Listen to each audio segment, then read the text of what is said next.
السلام علیکم ورحمۃ اللہ۔ ان الحمد للہ نحمده ونستعینه ونستغفره ونعوذ باللہ من شرور انفسنا ومن سیئات اعمالنا من يهده الله فلا مضل له ومن يضلل فلا هادي له واشهد ان لا اله الا الله واشهد ان محمدا عبده ورسوله رب اشرح لي صدری ويسر لي امری واحلل عقدۃ من لسانی یفقہوا قولی، آمین یا رب العالمین۔ ہر قسم کی تعریف اور شکر اللہ رب العزت کے لیے لائق اور زیبا ہے، جو ساری کائنات کا ایک و تنہا خالق، مالک، مربی اور منتظم ہے۔ درود و سلام ہو انبیاء اکرام پر، خصوصاً نبی مکرم رحمت للعالمین امام الانبیاء محمد الرسول اللہ صلی اللہ علیہ وسلم پر اور آپ کے اصحاب پر۔ معزز سامعین اکرام، آج انشاءاللہ سورہ احزاب کی آیت نمبر 9 سے کلاس رہے گی۔ اللہ رب العزت سے دعا ہے کہ اللہ رب العزت ہمیں صحیح معنوں میں قرآن مقدس کو سمجھنے، اس پہ غور فکر کرنے، ایمان لانے اور عمل کے ساتھ لوگوں تک پہنچانے کی توفیق عطا فرمائے۔ لفظی ترجمے کے اوپر غور کریں۔ اعوذ باللہ من الشیطان الرجیم، اے اللہ ہم تیری پناہ میں آتے ہیں شیطان سے۔ اے اللہ تو ہمیں شیطان کے مکر و فریب سے بچا لے کہ وہ تیرے کلام سے، تیرے دین سے ہمیں دور کر دے۔ بسم اللہ الرحمن الرحیم، اللہ کے نام سے جو بڑا مہربان، بار بار رحم فرمانے والا ہے۔ لفظی ترجمہ سورہ احزاب آیت نمبر 9۔ یا ایھا الذین آمنو، اے وہ لوگوں جو ایمان لائے ہو، ایمان والوں سے خطاب ہے۔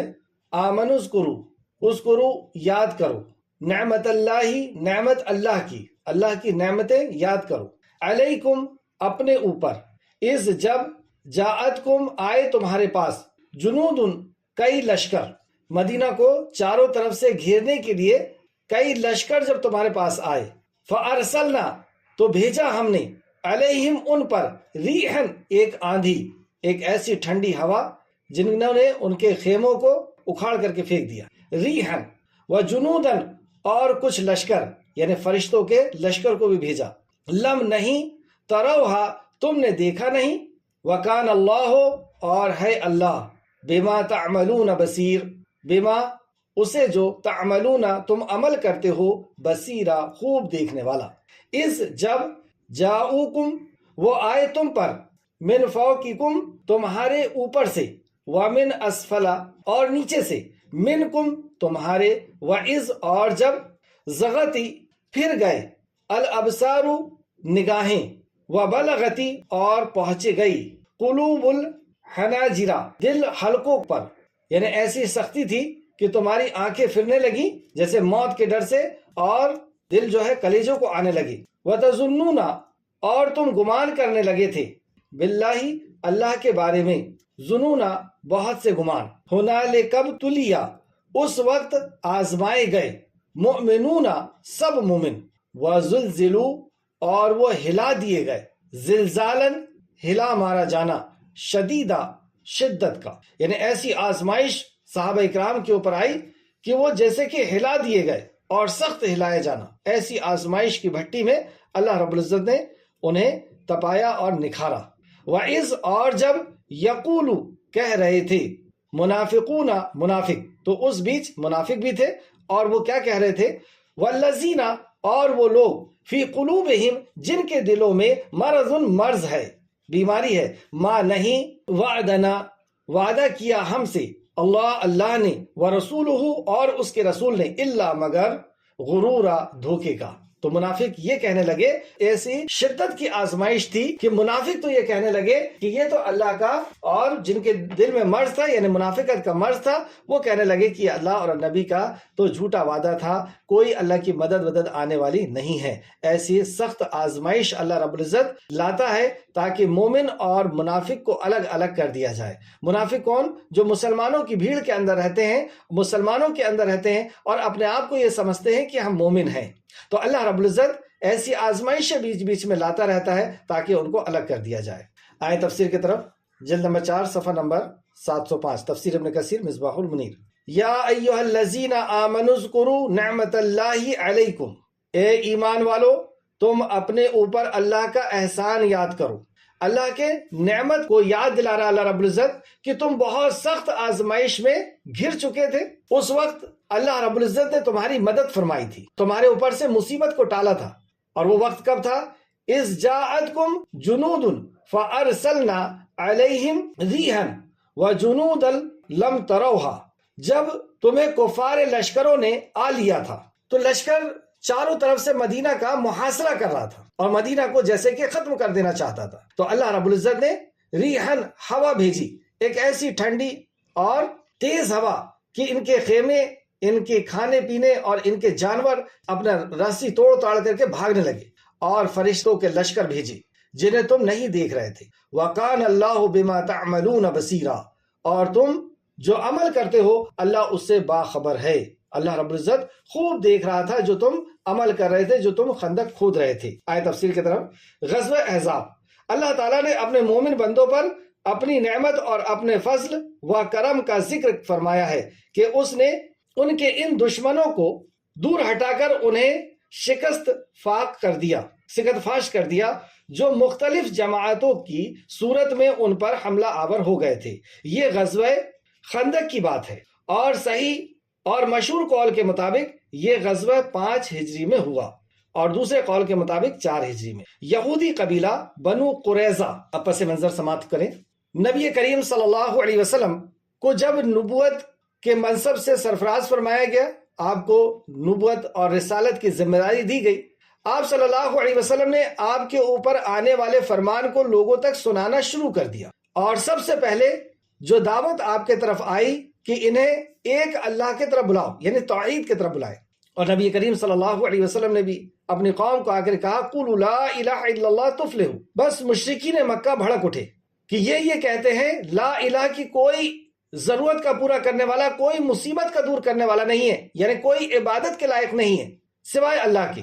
تو یہ 360 جو مجسمے ہمارے خانہ کعبہ کے اندر ہمارے معبود رکھے ہوئے ہیں، جن کو ہمارے باپ دادا صدیوں سے پوچھتے چلے آ رہے ہیں، اور محمد رسول اللہ یہ کہہ رہے ہیں کہ یہ نہ کوئی ہماری ضرورت پوری کر سکتے ہیں، نہ مصیبت دور کر سکتے ہیں، یہ بہت زیادہ بھڑکے اور دشمنی پر اتر آئے۔ اب دشمنی کا یہ عالم ہوا کہ انہوں نے ہر طریقے سے آپ کو ایذا پہنچانے کی، تکلیف پہنچانے کی کوشش کرنا شروع کر دی، اور جو اسلام میں آتا اسے تو سختی کے ساتھ اس کے ساتھ سلوک کرتے، یہاں تک کہ کمزور مسلمانوں کو یہ گھسیٹتے، مارتے، جلاتے، ہر قسم کی ان کے ساتھ تکلیف ان کو دیا کرتے۔ تو ان کو جان بچانے کے لیے اور اپنے اسلام کو، اپنی توحید کو بچانے کے لیے نبی کریم صلی اللہ علیہ وسلم نے حکم دیا کہ آپ مکہ چھوڑ کر کے اور یہاں سے چلے جائیں، اپنی جان بچائیں، اپنے اسلام کو بچائیں، ایمان کو بچائیں۔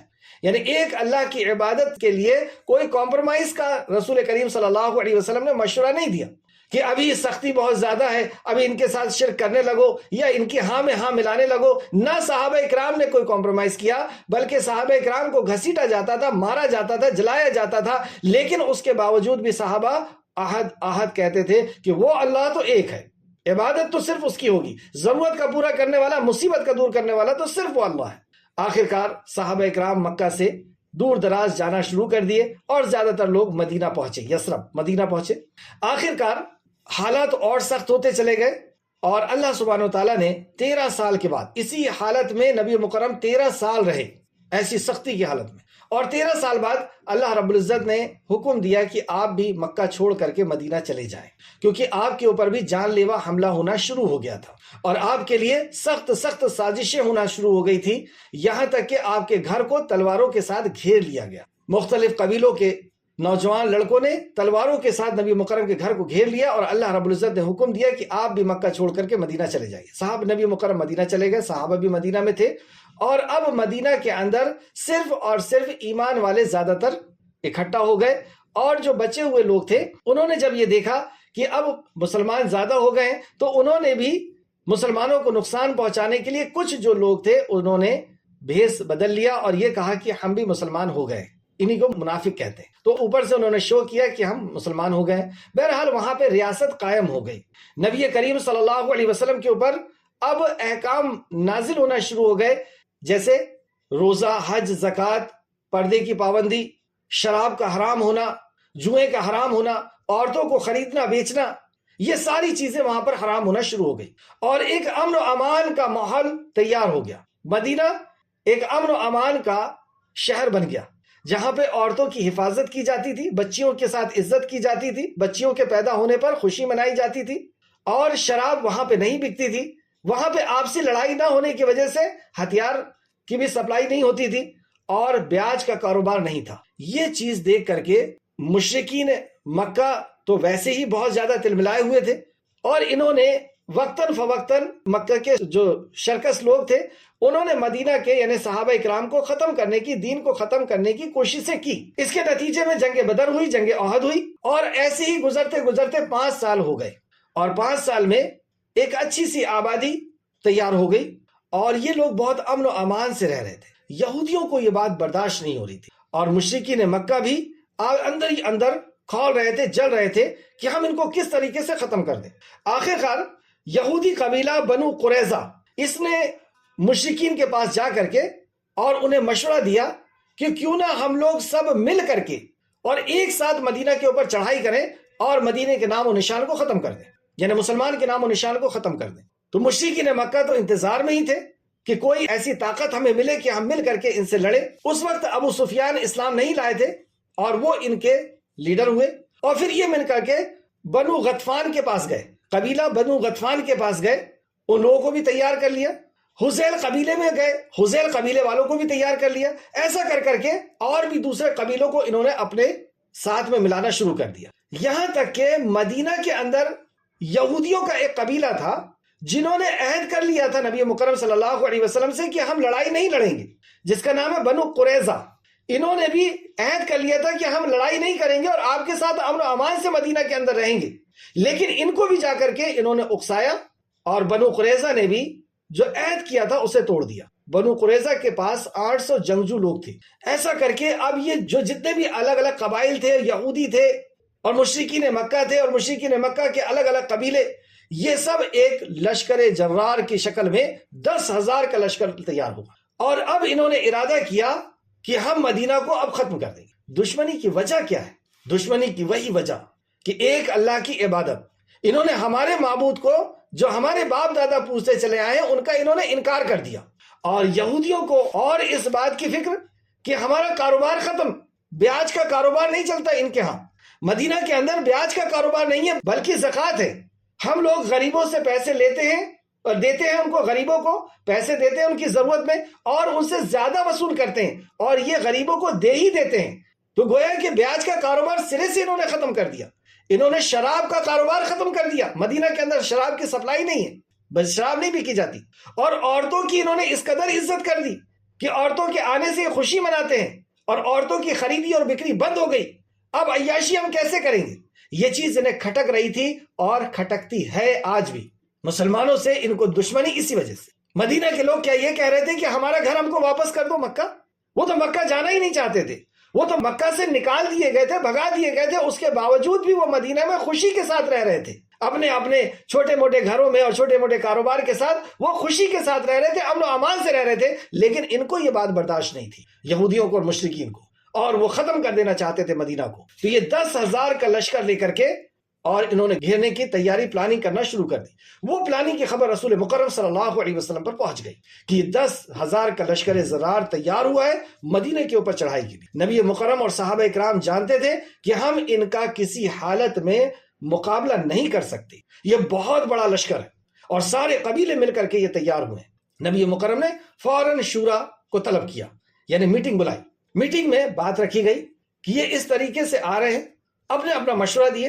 وہیں سلمان فارسی رضی اللہ عنہ نے ایک مشورہ دیا کہ فارس میں جب کبھی ایسا ہوتا تھا تو ہم لوگ خندق کھودا کرتے تھے، یا رسول اللہ خندق کھودا جائے، اور عرب کے لوگ اس خندق کے بارے میں نہیں جانتے تھے، یعنی مکہ کے لوگ اور وہ یہودی اس خندق کے بارے میں نہیں جانتے تھے۔ سلمان فارسی نے مشورہ دیا کہ ایک خندق کھودی جائے، کیونکہ پہاڑی علاقے سے مدینہ گھرا ہوا ہے، صرف ایک راستہ ایسا ہے جہاں سے یہ اندر داخل ہو سکتے ہیں، وہاں پر ہم خندق کھودیں گے۔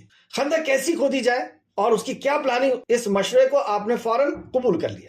قبول کرنے کے بعد فوراً طے کیا گیا کہ خندق کی لمبائی، چوڑائی، گہرائی کتنی ہوگی اور کتنے لوگوں کے بیچ میں کتنا ایریا کھودا جائے گا۔ پوری پلاننگ کی گئی۔ 6 کلومیٹر لمبی خندق کھودی جائے گی، یعنی لمبائی اس کی 5,544 میٹر تھی، اور فٹ کے حساب سے اگر دیکھیں تو 16,600 فٹ۔ اتنی لمبی خندق، آپ جب بھی عمرہ اور حج کرنے جائیں تو جب بھی مدینہ جائیں تو جاتے ہوئے اس خندق کو آج بھی دیکھا جا سکتا ہے، اور اس خندق کو اسی محبت کے ساتھ دیکھیے گا کہ نبی مکرم نے اپنے ہاتھ سے اس خندق کو کھودا ہے۔ صحابہ اکرام، بڑے بڑے جلیل و قدر صحابہ نے اپنے ہاتھ سے اس خندق کو کھودا ہے۔ تو اس محبت کے ساتھ اس خندق کو ضرور دیکھیے گا۔ تو 6 کلومیٹر لمبی خندق کھودی جا رہی ہے اور جس کی چوڑائی 14 فٹ ہے، چوڑائی تقریباً کم و بیش 14 فٹ ہے، جو 4.62 میٹر ہوتی ہے۔ اس کی چوڑائی جو ہے 4.62 میٹر ہوتی ہے، یعنی 14 فٹ، اور لمبائی 10 فٹ یعنی 3.234 میٹر۔ تو 10 فٹ لمبی، چوڑی 14 فٹ، اور ایسے میں لمبائی جو تھی 6 کلومیٹر، 16,000 تقریباً کم و بیش۔ اور 10 صحابی کے بیچ میں یہ طے کیا گیا کہ 120 فٹ گڈھا یہ لوگ کھودیں گے۔ اور یہ گڈھا اس لیے کھودا جا رہا ہے، یہ خندق اس لیے کھودی جا رہی ہے کہ وہاں سے جب لشکر آئے گا تو وہ سمجھ نہیں پائے گا، اور وہ اس کے اندر سے گھس کر کے نکلنا اس کے لیے مشکل ہو جائے گا۔ ان کے سوار گھوڑے وغیرہ جو ہیں اس کو جلدی سے فلانگ کر کے ادھر نہیں آ پائیں گے۔ جیسی یہ بات طے ہوئی اور صحابہ کرام، نبی کریم صلی اللہ علیہ وسلم اور دوسرے صحابہ سب مل کر کے خندق کی طرف، خندق کے ایریے کو طے کیا اور وہاں پہ کھدائی کرنا شروع کر دی۔ دن بھر صبح سے شام تک خندق کھودی جاتی اور شام کو لوٹا جاتا۔ یہ محاصرہ ان لوگوں کے گھیرنے کا تقریباً 1 مہینہ چلا۔ صحابہ کرام جب خندق کھود رہے تھے تو سخت ٹھنڈ کا موسم تھا اور بھوک کی بھی شدت تھی، کیونکہ کوئی اور کام اب نہیں کیا جا رہا ہے۔ مدینہ کو بچانے کے لیے بس ایک ہی پلان ہے کہ خندق کو کھودا جائے، کیونکہ ہم ان سے لڑ نہیں سکتے، اور وہ اگر اندر آئے تو ہمارے لیے بہت مشکل ہو جائے گا۔ اس بیچ اللہ سبحانہ و تعالیٰ کی طرف سے کچھ معجزات بھی ہوئے، جیسا کہ چند حدیث کے حوالوں سے آپ سماعت فرمائیں۔ بخاری نے اس روایت کو لے کر کے آئے ہیں۔ حضرت سہل رضی اللہ عنہ بیان کرتے ہیں، سہل بن سعد سے مروی ہے، لوگ رسول اللہ صلی اللہ علیہ وسلم کے ساتھ خندق میں تھے اور لوگ خندق کھود رہے تھے اور ہم کندھوں پر مٹی اٹھائے ہوئے تھے۔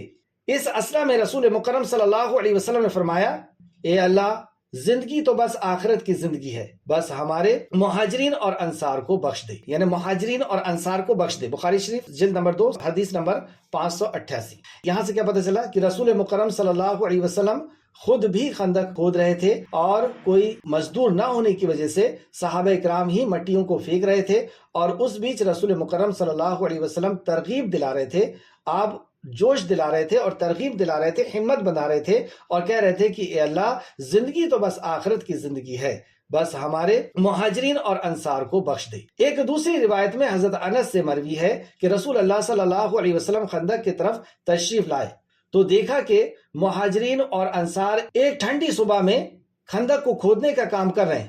ان کے پاس غلام نہ تھے تو وہ خود ہی خندق کھود رہے تھے۔ آپ نے ان کو مشقت بھری ہوئی دیکھے اور کہا کہ اے اللہ، یقیناً زندگی تو آخرت کی زندگی ہے، بس انصار اور مہاجرین کو بخش دے۔ انصار و مہاجرین نے اس کے جواب میں کہا تو وہاں صحابہ نے کیا جواب دیا؟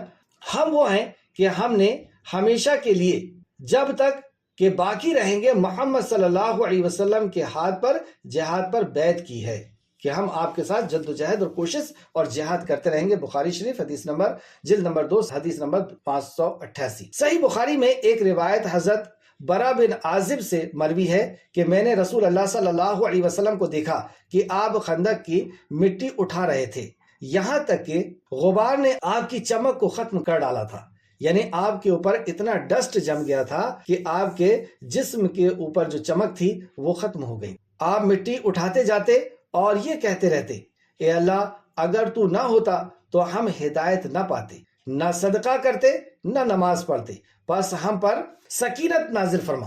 اے اللہ، بس ہم پر سکینت نازل فرما، یعنی سکون و اطمینان نازل فرما، اور اگر ٹکراؤ ہو جائے تو ہماری قدم ثابت رکھ، اگر مشرکین سے ٹکراؤ ہو جائے تو ہمیں ثابت قدم رکھ، ہمیں جمائے رکھ۔ انہوں نے ہمارے خلاف لوگوں کو بھڑکایا ہے، اگر انہوں نے کوئی فتنہ چاہا تو ہمیں جو ہے جمائے رکھ، ہمیں ثابت قدم رکھ، اور ہم ان کا پیچھا نہیں چھوڑیں گے۔ جیسے دوسرے مقام فرمایا، انہوں نے ہم پر ظلم کیا ہے، اور اگر وہ ہمیں فتنے میں ڈالنا چاہیں گے تو ہم ہرگز سرنگو نہیں ہوں گے، یعنی سر جھکانے والے نہیں ہیں اور نہ پیٹھ دکھانے والے ہیں۔ انہوں نے ہم پر ظلم کیا ہے، ظلم ہی تو تھا یہ کہ یہاں پر وہ امن و امان سے رہ رہے ہیں، لیکن ان کو یہ بات برداشت نہیں۔ جامع ترمذی جلد نمبر 2 حدیث نمبر 448 میں یہ واقعات جو ہے الرحیق المختوم سے بتا رہا ہوں، صفحہ نمبر 458 سے یہ واقعات شروع ہوئے ہیں۔ ابو طلحہ کہتے ہیں کہ ہم نے رسول اللہ صلی اللہ علیہ وسلم سے بھوک کی شکایت کی اور اپنے دامن کو اٹھا کر کے دکھایا تو صحابہ کے پیٹ میں پتھر بندھے ہوئے تھے بھوک کی وجہ سے. جب بھوک کی شدت بہت زیادہ ہو گئی اور کام کرنے میں پریشانی ہو رہی ہے، یعنی خندق کھودنے میں پریشانی ہو رہی ہے، تو اس وجہ سے انہوں نے اپنے پیٹ میں پتھر باندھ دیے تھے کہ اس کی وجہ سے تھوڑی سی راحت ملے. تو نبی کریم صلی اللہ علیہ وسلم نے بھی اپنی چادر ہٹا کر کے دکھائی تو آپ کے پیٹ میں 2 پتھر بندھے ہوئے تھے. نبی کریم صلی اللہ علیہ وسلم کے پیٹ میں 2 پتھر بندھے. یہ بھی جامع ترمذی کے. حضرت جابر بن عبداللہ رضی اللہ عنہ بیان فرماتے ہیں کہ جب میں نے یہ حالت دیکھی کہ صحابہ اکرام اور نبی کریم صلی اللہ علیہ وسلم اس حالت میں ہیں، آپ نے گھر گئے، مشورہ کیا، ایک بکری ذبح کی، اور بکری بھی نہیں تھی، وہ بکری کا بچہ تھا، اور 2.5 کلو روٹی یعنی ستو کی روٹی بنانا آپ کی بیوی نے شروع کی. اور ایک بکری کے بچے سے کتنا گوشت نکلا ہوگا، اور 2.5 کلو روٹی بن رہی ہے، اس کا آپ اندازہ لگا سکتے ہیں کہ کتنی سبزی ہوگی، کتنا سالن ہوگا. حضرت جابر بن عبداللہ رسول مکرم صلی اللہ علیہ وسلم کے پاس آتے ہیں اور کہتے ہیں کہ کچھ اپنے رفیقوں کو لے کر کے چلیے گھر، یعنی کچھ لوگوں کو لے کر کے ساتھ میں اور گھر چلتے ہیں چپکے سے.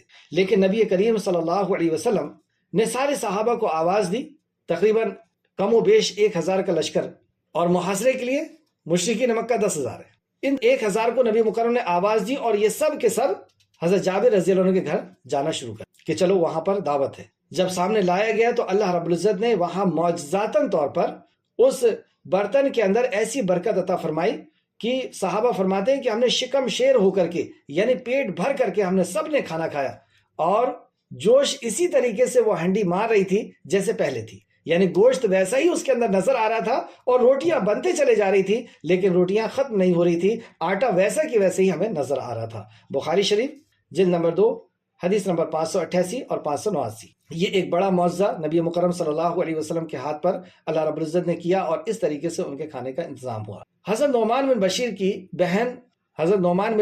بہن اپنے بھائیوں کے لیے اور اپنے رشتہ داروں کے لیے 2 مٹھی کھجور لے کر کے چل رہی ہیں. نبی مکرم نے دیکھ لیا اور بلوایا اور کہا کہ اسے چادر پہ رکھ دے. چادر پہ رکھا گیا، کیونکہ وہ ایک کھانا کتنے ٹائم چلتا، وہ جو بکری کا گوشت تھا وہ کتنے ٹائم چلتا.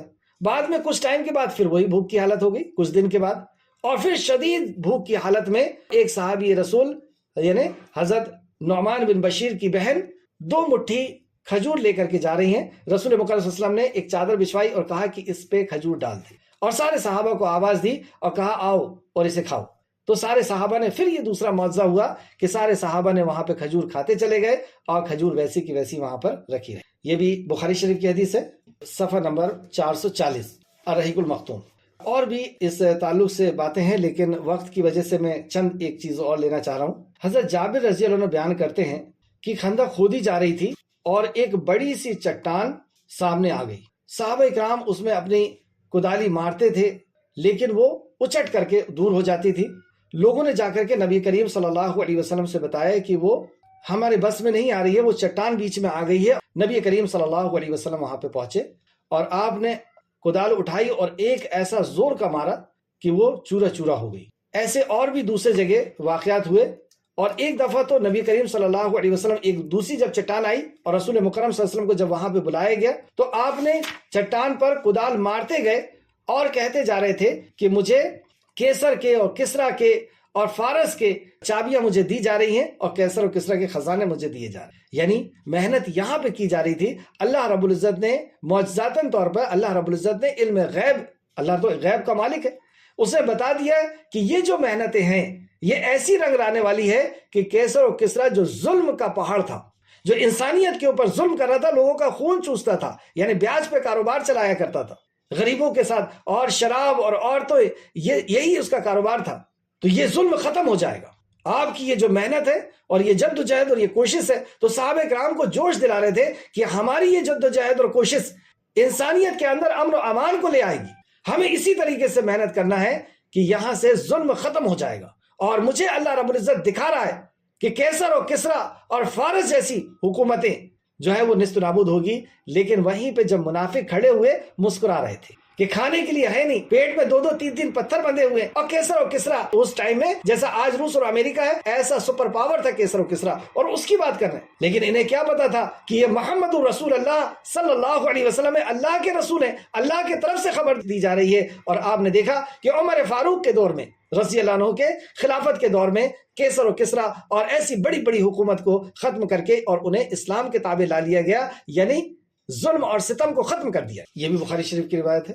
اسی دوران نبی کریم صلی اللہ علیہ وسلم ان کے محاصرے کے ڈر سے صحابہ اکرام سب سہمے ہوئے ہیں کہ وہ 10,000 کا لشکر کبھی ادھر سے آنے کی کوشش کرتا ہے، کبھی ادھر سے آنے کی کوشش کرتا ہے، 3 طرف سے تو پہاڑی کی وجہ سے وہ نہیں آ پا رہے، اور ہمیں یہ جلدی سے جلدی اس خندق کو کھودنا ہے تاکہ ہم محفوظ کر سکیں عورتوں کو اور بچوں کو۔ اور اس کھودنے کے دوران میں نبی مکرم کی عصر کی نماز کا وقت بہت زیادہ ہو گیا، یہاں تک کہ حضرت عمر فاروق آپ کی خدمت میں آئے اور کہا کہ اس خندق کھودنے کی مصروفیت کی وجہ سے، اس حدیث کا میں مفہوم آپ کو بتا رہا ہوں، میں بالکل آخری وقت میں عصر کی نماز پڑھ پایا۔ رسول کریم صلی اللہ علیہ وسلم نے کہا کہ ارے ہم نے تو ابھی نماز بھی نہیں پڑھی۔ آپ فوراً اترے اور اپنے صحابہ کے ساتھ وضو کیا، نماز پڑھا، اور عصر کی نماز کا کھو جانا، چلے جانا نبی مکرم کو اتنا شاق گزرا، اتنا سخت گزرا کہ رسول مکرم نے بد دعا کی۔ بخاری شریف کی حدیث کے الفاظ ہیں کہ رسول مکرم صلی اللہ علیہ وسلم نے فرمایا کہ اللہ مشرکین سمیت ان کے گھروں اور قبروں کو آگ سے بھر دے، جس طرح انہوں نے ہمیں نماز وسطیٰ سے روک دیا۔ مشرکین سمیت ان کے گھروں اور قبروں کو آگ سے بھر دے اللہ۔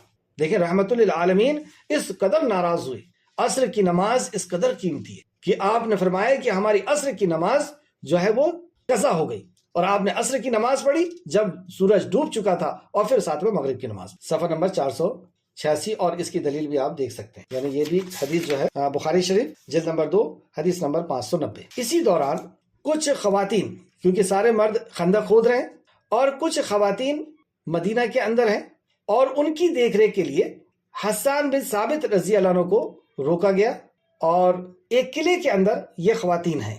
وہیں پر ایک یہودی قلعے کے آس پاس چکر لگا رہا ہے۔ حضرت صفیہ رضی اللہ عنہ جو نبی مکرم صلی اللہ علیہ وسلم کی پھوپھی ہیں، حضرت صفیہ نے حضرت حسان کو کہا کہ دیکھیں یہ یہودی یہاں پہ محاصرہ کر رہا ہے، اور اگر اسے پتا چل گیا کہ یہاں صرف عورتیں اور بچے ہیں جیسا کہ آپ جانتے ہیں، تو یہ یہودیوں کے لشکر کو لا کر کے، کیونکہ یہودیوں نے بھی مخالفت کر دی تھی، جو مدینہ کے اندر ہی تھے انہوں نے بھی مخالفت کر دی تھی، انہوں نے عہد توڑ دیا تھا، تو کہیں ایسا نہ ہو کہ یہ ان کو بتا دے، اور وہ کون سا تھا؟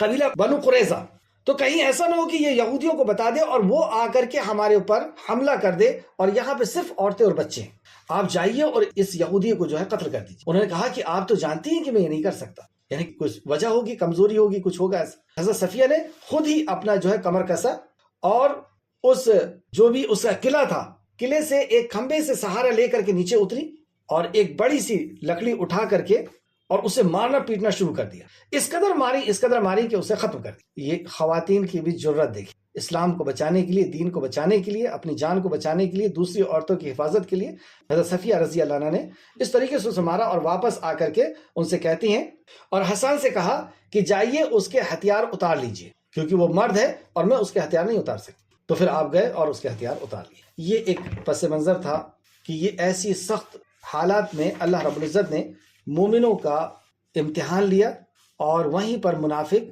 چھٹ کر کے الگ ہو گئے، وہ پہچان لیے گئے کہ یہ منافق ہیں، اور وہ اس ایگزام میں فیل ہو گئے، اور صحابہ اکرام کو اللہ رب العزت نے سرخرو فرمایا اور مدد پہنچائی۔ اسی بیچ میں ایک طرف سے کچھ لوگ جو ہے ادھر آنے کی کوشش کیے، حضرت علی نے، اور للکارا انہیں کہ کون ہے جو محاصرہ کرے گا۔ حضرت علی سامنے آئے اور اس کو پچھاڑ دیا، اس کو ختم کر دیا۔ یہ اور دہشت میں آ گئے۔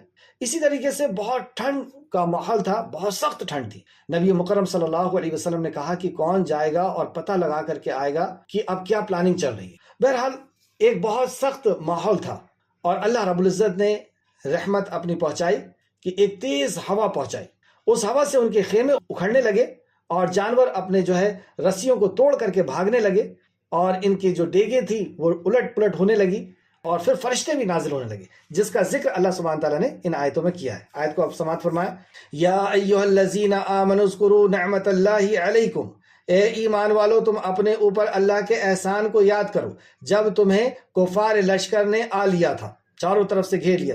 پھر ہم نے ان پر آندھی یعنی ہوا کو بھیجا اور ایسے لشکر کو بھیجا جنہیں تم نہیں دیکھ رہے تھے، یعنی فرشتوں کے لشکر کو بھیجا، اور تم جو عمل کرتے ہو وَكَانَ اللَّهُ بِمَا تَعْمَلُونَ بَصِيرًا، اور جو تم عمل کرتے ہو اللہ اسے خوب دیکھ رہا ہے. تم جو کچھ بھی وہاں پہ عمل کر رہے تھے، بھوک اور پیاس کی شدت سے اور ٹھنڈ کی حالت میں، اور تم جس طریقے سے چٹانوں کو توڑ رہے تھے اور اس جو ہے خندق کو بنا رہے تھے، اللہ رب العزت تمہارے حالات کو خوب دیکھ رہا تھا. سبحان اللہ. جب دشمن تم پر تمہارے اوپر سے اور تمہارے نیچے سے چڑھ آئے، اور جب آنکھیں ہٹ گئیں، یعنی گھبراہٹ کی وجہ سے آنکھیں ہٹ گئیں، خوف کی وجہ سے دل جو ہے کلیجوں کو آ رہا تھا، مطلب ایسی دہشت تھی کہ وہ 10,000 کا لشکر اور ہم مٹھی بھر لوگ ہیں، اور تمہارا جو ہے دل جو ہے کلیجوں کو آ رہا تھا، اور تم اللہ کے بارے میں طرح طرح کے گمان کر رہے تھے. تو دل میں تم سوچ بھی رہے تھے، کیونکہ نئے نئے بھی اسلام میں آئے ہوئے لوگ تھے، تو وہ سوچ بھی رہے تھے اور تم گمان کر رہے تھے. اللہ سب کچھ جان رہا تھا، اور اللہ رب العزت نے تمہیں اتنا سخت ہلا دیا، جس کا ذکر آیت نمبر 11 میں دیکھیں. وہاں مومن آزمائے گئے اور شدت سے ہلا دیے گئے. تو اللہ کی آزمائش اس قدر بھی آتی ہے کہ مومن سخت ہلا دیے گئے. جیسے مکہ کے اندر حضرت خباب نبی مکرم صلی اللہ علیہ وسلم کے پاس جا کر کے کہتے ہیں، یا رسول اللہ، کیا آپ اللہ رب العزت سے دعا نہیں کریں گے؟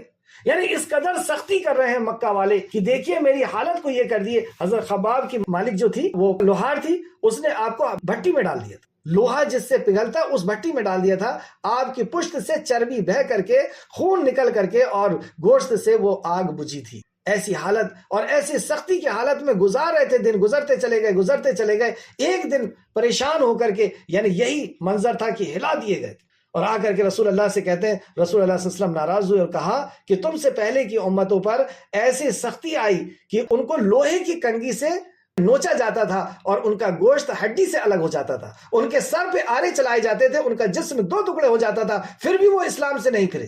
صبر کرو، یہاں پر ایسا امن و امان آئے گا. اس حدیث کا مفہوم ہے ایسا امن و امان آئے گا کہ ایک عورت سینہ سے آئے گی اور اسے کوئی ڈسٹرب کرنے والا، اس کو کوئی چھیڑنے والا اور اس کو کوئی لوٹنے والا نہیں. یعنی ابھی یہ جو محنت ہے، محنت کی وجہ کیا ہے کہ جو ظلم چل رہا ہے، جو بربریت ہے اور لوگوں کا خون خرابہ اور قتل، غارت گری اور شراب اور جوا اور چوری اور زنا، یہ جو چیزیں ہیں یہ ختم ہو جائے گی. صبر کرو، اس کرائم کو ہمیں ختم کرنا ہے. اس کرائم کے ختم کرنے کے لیے ہمیں صبر چاہیے. ایسی ہم اگر اکھڑ جائیں گے تھوڑی سی ہوا آنے پر، تھوڑی سی تکلیفیں اور پریشانیاں آنے پر، تو پھر یہ امن و امان کیسے آئے گا؟ یہ انسانیت کے اندر سکون اور اطمینان کیسے آئے گا؟ ایسی جہالت پھر دنیا کے اندر بنی رہے گی. تو ایسے سخت ہلا دیے گئے. مدینہ کے اندر بھی صحابہ اکرام جو اللہ رب العزت نے آیت نمبر 11 فرمایا، وہاں مومن آزمائے گئے اور شدت سے ہلا دیے. آپ ان میں کیا آزمائے جا رہے ہیں؟ آیت نمبر 12، اور جن لوگوں کے دلوں میں مرض تھا. اب یہاں پر مومنوں کی بات ہو گئی، اب منافقوں کی بات اللہ رب العزت شروع کر رہا ہے. یہاں سے پورے رکوع میں منافقوں کا ذکر ہے. تو منافق اس حالت میں کیا کرتے ہیں جب ان کے اوپر پریشانیاں آتی ہیں دین کو لے کر کے، تو وہ کیا کرتے ہیں؟ اور جب منافق اور جن لوگوں کے دلوں میں مرض تھا، کہہ رہے تھے اللہ اور اس کے رسول نے ہم سے نہیں وعدہ کیا مگر دھوکے کا. تو منافق یہ سمجھ رہے ہیں کہ اب اللہ کی کوئی مدد نہیں آئے گی. اب ہم اپنا محاسبہ کریں، جب ہمارے اوپر کوئی پریشانی اور مصیبت آتی ہے تو کیا ہمارے ذہن میں یہ بات بھی آتی ہے کہ اللہ ہے، ان تنصروا اللہ ینصرکم ویثبت اقدامکم، اللہ نے وعدہ کیا ہے کہ تم ڈرو نہیں، تم میرے دین کی مدد کرو، میں تمہاری مدد کروں گا. کیا ہمارے خیال میں آتا ہے؟ ہمارے خیال میں تو بس ان کی طاقتیں آتی ہیں کہ وہ ہمیں ایسا کر دیں گے، وہ ویسا کر دیں گے، ایسا ہو گیا ویسا ہو گیا. تو یہ منافق کی صفت ہے کہ وہ یہ سمجھتے ہیں کہ اللہ رب العزت نے کوئی وعدہ نہیں کیا اور یہ وعدہ جو ہے وہ سب جھوٹا ہے، اس کی مدد نہیں آنے والی. اللہ اکبر. ہم اپنے آپ کو رکھ کر کے دیکھیں. ایک تو یہ ہے کہ مصیبت اور پریشانی تو ہمیں دور دور سے بھی نظر نہیں آ رہی، کیونکہ آزمائش تو اس کی آئے گی نا جو ایڈمیشن لے گا، ایگزام تو اس کا ہوگا، جو ڈٹ جائے گا کہ اللہ ایک ہے، اللہ کی توحید پر، نبی کی رسالت پر اور آپ کی اطاعت اور فرمانبرداری پر. مصیبت تو اس کے اوپر آئے گی. ہم تو انہی کی زندگی جی رہے ہیں اکثر و بیشتر، کہ مسجد کے اندر آئے تو مسلمان ہو گئے اور بازار میں گئے تو یہودی بن گئے. اسی طریقے سے دھوکہ دے کر کے سامان بیچ رہے، حلال حرام کی کوئی تمیز نہیں ہے، جھوٹ بولنا، دھوکہ دینا، سب کچھ ہمارا چل رہا ہے.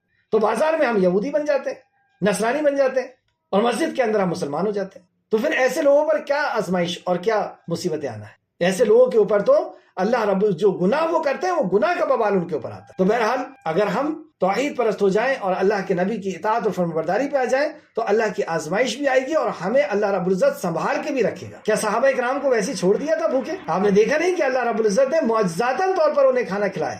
ہاں کچھ آزمایا کہ یہ پتھر بھی باندھ لے، تاکہ دنیا یہ جان لے کہ اس طریقے سے بھی آزمائشیں آتی ہیں، اور صحابہ کرام اس طریقے سے ثابت قدم رہے اور ان کا یہ مقام و مرتبہ ہوا کہ اللہ نے دنیا میں ہی وہی نازل فرما دی، رضی اللہ عنہ و رضوان۔ آگے دیکھیں۔ اور لیکن منافق کیا کرتے ہیں؟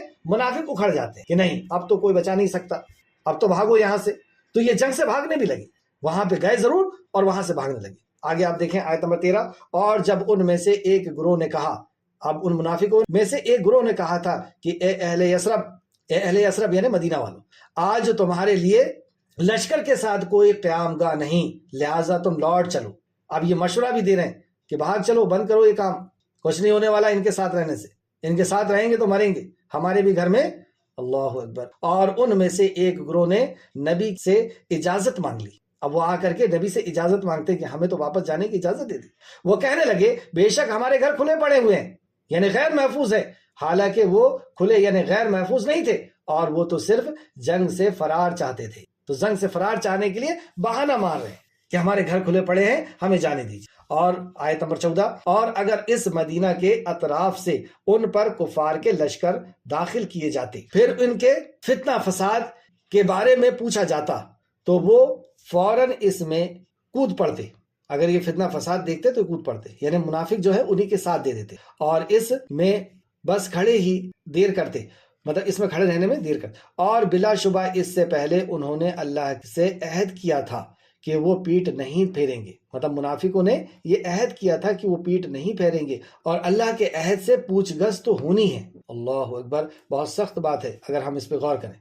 اور بلا شبہ اس سے پہلے انہوں نے اللہ سے عہد کیا تھا کہ وہ پیٹ نہیں پھیریں گے، اور اللہ کے عہد سے کی تو پوچھ گچھ ہوگی۔ ہم بھی یہ عہد کرتے ہیں نماز کے اندر ہاتھ باندھ کے، ایاک نعبد و ایاک نستعین، ہم تیری ہی عبادت کرتے ہیں، تجھی سے مدد چاہتے ہیں۔ تو یہ جو بھی ہم عہد کر رہے ہیں، اشہد ان لا الہ الا اللہ واشہد ان محمد رسول اللہ، اور یہ جو بھی عہد کر رہے ہیں کہ ہم رسول مکرم صلی اللہ علیہ وسلم کی اطاعت اور فرمانبرداری کریں گے، اور اس عہد کو اگر ہم نے توڑ دیا تو اللہ فرماتا ہے کہ عہد کے توڑنے کی پوچھ گچھ تو ضرور ہوگی۔ آپ کہہ دیجئے اگر تم موت سے یا قتل ہونے سے بھاگو تو تمہارا بھاگنا تمہیں ہرگز نفع نہیں دے گا، اور تب تم بہت کم فائدہ اٹھاؤ گے۔ تم اگر ابھی بھاگ بھی گئے تو یہ بھاگنا تمہیں کوئی فائدہ نہیں دے گا۔ کتنے سال جی سکتے ہو، کتنا جی سکتے ہو، کتنی عیش و آرام کر سکتے ہو، یہ تمہیں فائدہ نہ دے گا، اور تم بہت کم فائدہ اٹھا پاؤ گے۔ یہ دنیا کی زندگی حقیر ہے، ختم ہونے والی ہے، اصل زندگی تو آخرت کی۔ کہہ دیجئے کون ہے جو تمہیں اللہ سے بچا سکے اگر وہ تمہارے ساتھ کسی سختی کا ارادہ کرے؟ کون بچا سکتا ہے؟ تمہاری تدبیر، تمہاری سوچ کہ یہاں سے بھاگ جاتے، یہاں سے نکل جاتے اور ہم بچا لیے جائیں گے، یہ کام چھوڑ دیتے ہم بچا لیے جائیں گے۔ کہہ دیجئے کون ہے جو تمہیں اللہ سے بچا سکے اگر وہ تمہارے ساتھ کسی سختی کا ارادہ کرے یا وہ تم پر رحم کا ارادہ کرے؟ اگر رحم کا ارادہ کرے تو کون اس کے رحم کو روک سکتا ہے؟ اور وہ اللہ کے سوا اپنے لیے نہ کوئی حمایتی پائیں گے اور نہ کوئی مددگار۔ بھاگ کر کے نہ کوئی حمایتی پائیں گے نہ مددگار۔ تو اس دین سے بھاگ کر کے اور اس رسم و رواج کو نہ چھوڑ کر کے ہم اللہ رب العزت کا کچھ نقصان نہیں کر سکتے۔ اللہ نے اگر ہمارے لیے کوئی فیصلہ کر دیا، کیونکہ اس کے پہلے رسم و رواج کی بات ہوئی تھی کہ مدینہ کے اندر یہ رسم چل رہا ہے، عورتوں کے اوپر اس طریقے سے ظلم ہو رہا ہے، بچیوں کے اوپر ایسا ہو رہا ہے، اور پھر یہ دشمن سے حفاظت کرنا ہے مسلمانوں کی، تو تم جو بھاگنے کی بات کرتے ہو اور دین کو چھوڑنے کی بات کرتے ہو، تو کہہ دیجئے کون ہے جو تمہیں اللہ سے بچا سکے اگر وہ تمہارے ساتھ کسی سختی کا ارادہ کرے یا وہ تم پر رحم کا ارادہ کرے؟ یعنی اللہ کی رحمت کو کوئی روک نہیں سکتا، اور اللہ نے جو مصیبت دی ہے اسے کوئی ٹال نہیں سکتا، کوئی روک نہیں سکتا، کوئی دھاگا، کوئی پتھر اور کوئی انسان، کوئی جنات، کوئی فرشتہ، اللہ رب العزت نے جو فیصلہ ہمارے لیے کر دیا اس فیصلے کو کوئی ہٹا نہیں سکتا، اور وہ اللہ کے سوا اپنے لیے نہ کوئی حمایتی پائیں گے اور نہ کوئی مددگار، اللہ کے سوا کوئی مددگار۔ آیت نمبر 18۔ بے شک اللہ انہیں جانتا ہے جو تم میں سے رکاوٹیں ڈالنے والے ہیں، دین کے کام میں جو رکاوٹیں ڈالنے والے ہیں اللہ خوب جانتا ہے ان کو، اور انہیں بھی جو اپنے بھائیوں سے کہتے ہیں کہ ہمارے پاس آ جاؤ، اور وہ جنگ میں کم ہی آتے ہیں۔ اب یہ خندق کے پاس آ کر کے اور اپنے بھائیوں سے کہتے ہیں چلو چلو واپس چلو، یہاں کچھ بھی نہیں ہونا، 10,000 کا لشکر ہے، مارے جائیں گے، اور یہ تو بیوقوفی ہے اتنے بڑے لوگوں کے سامنے آنا۔ تو کیا فرمایا؟ بے شک اللہ انہیں جانتا ہے جو تم میں ہیں اور رکاوٹیں ڈالنے والے ہیں۔ اللہ کے نبی کی اطاعت اور فرمانبرداری میں کہ خندق کھودنے کا رسول اللہ نے کہا ہے، اور یہ رکاوٹیں ڈالنے والے، اور انہیں بھی جانتا ہے، اور انہیں بھی جو اپنے بھائیوں سے کہتے ہیں کہ ہمارے پاس آ جاؤ، اور وہ جنگ میں کمی آتے، اس حال میں کہ وہ تمہارا ساتھ دینے میں سخت بخیل ہیں، اس حالت میں کہ وہ تمہارا ساتھ دینے میں کنجوس ہیں۔ چنانچہ جب تمہارا خوف کا وقت آئے تو آپ انہیں دیکھتے ہیں کہ وہ آپ کے طرف دیکھ رہے ہیں، ان کی آنکھیں اس طرح گھومتی ہیں جیسے وہ شخص جسے پر موت کی سختی طاری ہو، مطلب ایسے وہ ڈرے ہوئے ہیں ان کفار سے، ان مشرکین سے، اور تمہاری طرف دیکھ رہے ہیں ایسے گھبرا کر کے، جیسے موت کے وقت میں موت جس کے اوپر آتی ہے اور وہ کیسا دیکھتا ہے انسان کو آنکھ پھاڑ کر کے، مجھے بچا لو، مجھے بچا لو، اس طریقے سے وہ تمہیں دیکھ رہے ہیں۔ پھر جب خطرہ دور ہو جاتا ہے تو مال غنیمت کے انتہائی حریص ہوتے ہیں، یعنی پھر اللہ کے فضل کو تلاشنے کے لیے مال غنیمت کے لیے آنے لگتے ہیں، نہایت حریص بن کر تیز زبانوں کے ساتھ تمہارے بارے میں زبان درازی کرنے لگتے ہیں، مطلب پھر تمہاری گن گانے لگتے ہیں کہ ہاں ہم تو تمہارے ساتھ تھے اور ہم تو تمہارا ساتھ دے رہے تھے، اور اب مال غنیمت مل گیا اور ہم سب مل کر کے لیں گے، اس طریقے کی باتیں کرنے لگے۔ یعنی جب کامیابی ہو جاتی ہے تو کہتے ہیں ہم تو تمہارے ساتھ کھڑے، اور جب مصیبت آتی ہے تو بھاگنے لگتے ہیں اور اپنے ساتھیوں کو بھی بھگانے لگتے ہیں۔ یہ لوگ ایمان لائے ہی نہیں تو اللہ کیا فرماتا، اللہ یہ لوگ ایمان لائے ہی نہیں تو اللہ نے ان کے اعمال ضائع کر دی، اور یہ اللہ کے لیے نہایت آسان ہے۔ آیت نمبر 19، اور یہ اللہ کے لیے زیادہ آسان۔ کیا عبرتیں اور نصیحتیں مل رہی ہیں؟ ہم اپنے حالات کا محاسبہ کرتے ہوئے اور چلیں کہ ہمارے دور میں ایسے سخت تو نہیں ہمارے اوپر حالات آئے کہ اسلام پر عمل کرنے کے لیے جو ہے ہمیں ختم کیا جائے۔ ہمیں تو صرف اپنے قبیلے، اپنے رشتہ داروں اور اپنے سوسائٹی کے اندر ہی اسلام پر عمل کرنا ہے، کہ ہم جو ہے شراب کا کاروبار نہیں کریں گے، جوئے کا کاروبار نہیں کریں گے، بیاج کا کاروبار نہیں کریں گے، اور ہمارے ہاں شادیاں تو ایسی ہوگی کہ بالکل سمپل جیسے نبی مکرم کے زمانے میں ہوتی تھی، ہمارے ہاں بچہ پیدا ہوگا تو یہ ہوگا، اور جو ہے صرف عقیقہ ہوگا، اور ہمارے ہاں جو ہے میت ہوگی تو وہ اس طریقے سے میت ہوگی، بس ہمیں تو اسی چیز سے لڑنا ہے۔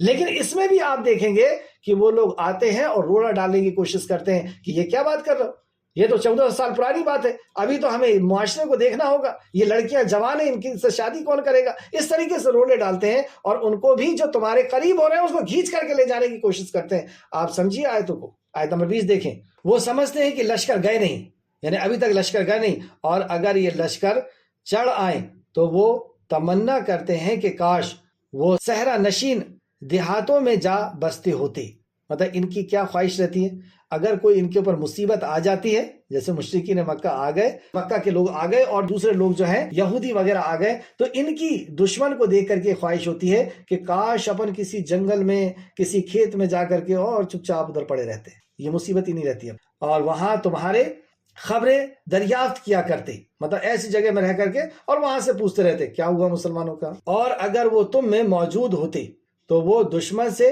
لڑائی ہی کم حصہ لیتے، وہ لڑائی میں کم ہی حصہ لیتے، اگر وہ ہوتے یہاں پر تو لڑائی میں تم سے کم ہی حصہ لیتے، یعنی ظلم کو ختم کرنے کے لیے وہ کم ہی سامنے آتے۔